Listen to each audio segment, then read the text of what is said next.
Votanti numero 46. Hanno ottenuto voti Zaia 37, Ciambetti 36, Possamai 9, Soranzo 1. Risultano eletti Zaia, Ciambetti e Possamai. Il Presidente della Regione, il Presidente del Consiglio regionale e il capogruppo del principale partito d'opposizione, 2 vicentini e un trevigiano, parteciperanno all'elezione del prossimo Capo dello Stato in qualità di grandi elettori del Veneto.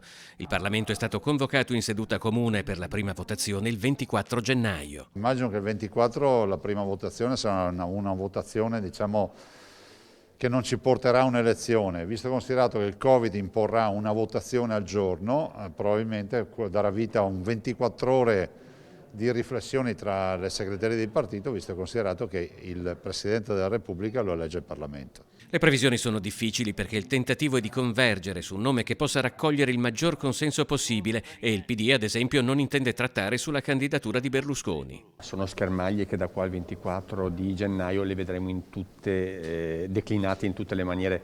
È una cosa che avviene ogni 7 anni, quindi non mi sto stupendo di nulla.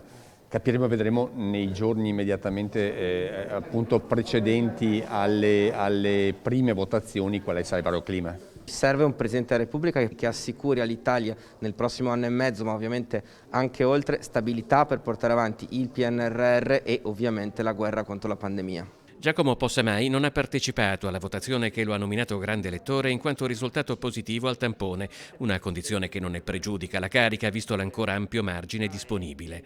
Tra i consiglieri intanto nessuno azzarda previsioni sul prossimo inquilino del Quirinale. Credo che si debba trovare una soluzione che riesca a gestire sia l'elezione del Presidente che la prosecuzione del governo, perché se no ci troveremo scoperti sul fronte dell'esecutivo. È una situazione in divenire, nel senso che la vera partita poi inizierà a partire dalla terza votazione e allora là capiremo veramente che cosa si intende fare. Sono fasi delicate nelle quali non intendo entrare per quanto riguarda appunto il ruolo che ho all'interno della Regione del Veneto.